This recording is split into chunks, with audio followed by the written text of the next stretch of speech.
Time for a new edition of Beyond the Arc right here on High School Cube News. Brian Chimino with you once again with Michael O'Brien of the Chicago Sun-Times. If you want to hear about the city tournament, check out our video last week we did before the quarterfinals for all the information on that. We're going to kind of ignore it this week because it is the dog days of February. Mike, you get to see teams and players you don't usually get to see. Friday, you took the trek up north to Palatine. You saw the undefeated Palatine-Fremd Vikings.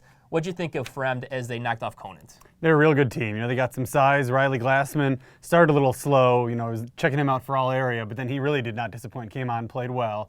The Fremd folks have noticed that I dropped them in the rankings after seeing them, which, I don't always like to drop a team this late in the season, especially not after a loss. But when I haven't seen a team, I reserve the right to move them wherever I want after I do finally see them. And it just took too long with Fremd. I think they're a good team, but they're not a great team. They don't have any big signature wins except for St. Viator. They just haven't played the schedule to deserve that high of a lofty ranking, I think. They do have 2 games left, but like you said, they haven't beaten any ranked teams except for 1 or 2. But going undefeated is an impressive thing to do. You got to have consistency. You got to stay healthy. Being undefeated is an amazingly difficult thing to do. I don't care what schedule you have or what conference. It is extremely rare. As Joe Henriksen pointed out the other day in the paper, we've had 2 teams in like the last 15 years. It's a major accomplishment for Fremd, especially if they can pull it off. No doubt about it. I just don't think they're one of the area's great teams. Saturday was the Canelan shootout, Mike. You got to see Larkin and North Chicago go at it. Kind of seemed like that might have been Kendall McCullum's coming out party. We know how good he was, but he was really good against North Chicago. Yeah, Larkin needed that. That's their big signature win. They'd fallen short in a couple of other games against the area's premier teams this year, so that was a huge, huge win for them. North Chicago, I'm the guy that had them ranked number 3 in the preseason. Obviously, I was all in with the Warhawks. They are so confusing. One half, they'll be horrible. And then the next half, they roar back from a 20-point deficit and, almost win the game. It's just astounding. The first half, they almost beat Curie, then they got killed in the second half. Then they're doing that against Larkin. I just don't know what to think about this team if they're going to get their heads on straight in time to make a run in 3A. Going head-to-head with the city tournament, we had the first Catholic League tournament since 1974, and of course, it's the semifinals everybody predicted, and we're talking about Fenwick versus De La Salle, as both those teams with minor upset over St. Rita for Fenwick, but the real upset was De La Salle knocking off Loyola. Yeah, you must think I'm crazy, all the stuff I've talked about Loyola. It was ugly. I don't know what's going on with them. Maybe this might be helpful to them. Sometimes it isn't real good to go unbeaten and have all that pressure. And I think the Catholic League learned a little bit about what these weird end-of-season tournaments are like. There are often upsets. The CPS has known this for a while. And on Wednesday, the other semifinal will be the Mount Carmel Caravan versus St. Joseph's. We expect that.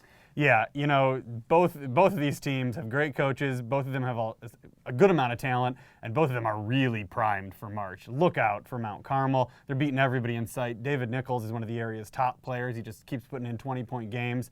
And then Fenwick's got Scott Lindsay. From what it sounds like, he's back. And, he's really contributing. And they were already a really good team without him. So Fenwick, sky's the limit for them. As the season has roared on, it kind of comes clear that no team has really played the schedule that the Stevenson Patriots have had. Another brutal weekend coming up. Friday at Lake Forest versus the Scouts. And this is a game that will probably decide the North Suburban Conference Lake Division. Yeah, I would say to add to that thing, Young's played the toughest schedule in the country. But Stevenson, in our area, oh my goodness, it seems like every weekend they're playing 2 ranked teams, which they're doing again. They got Lake Forest, which is, a tough, gritty team. They join the rankings. They might be the hottest team in the area. They just keep beating good teams. And that's going to be a tough one. It's a conference game, no doubt about it. And then they've got the showdown with Simeon at Niles West in the City Suburban Showdown on Saturday. It's the rematch of the state title game. In the state championship game, it was a veteran Simeon team with Jabari Parker and Jalen Tate and Kendrick Nunn against a very young, sophomore-laden Stevenson squad. Now we've got a Stevenson squad that's experienced. These guys all played in the state title game last year. They're a bunch of juniors, so they've got everything on their side in this. You have to like Stevenson in this game. But you wonder, eventually Simeon's going to knock off one of these great teams. They're coming close. Maybe this will be the day they can pull it off on Saturday. And sticking with the McDonald City Suburban Showdown, the first game is the Lake Forest Scouts we just talked about, and they'll be facing number 4, the Marion Catholic Spartans. Mike, about a month ago, I would have thought Marion Catholic would probably win this game pretty easily, but you can't say that right now. Yeah, Marion Catholic has some problem with size, and Evan Boudreau isn't the biggest guy in the world, 6'7", 6'8". But man, he knows how to use it. He is so good in the post and so effective at just brutally scoring and rebounding in there. They're going to have a major issue with him.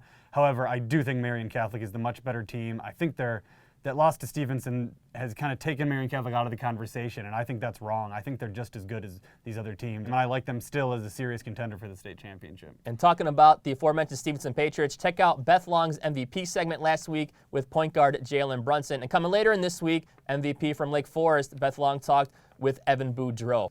And stick with High School Cube news this week as regional seedings and pairings are released in Class 3A and 4A, and we'll have all the stories about the possible matchups right here on the website. That'll do it for this edition of Beyond the Arc. For Michael O'Brien, I'm Brian Chimino. We'll see you next time.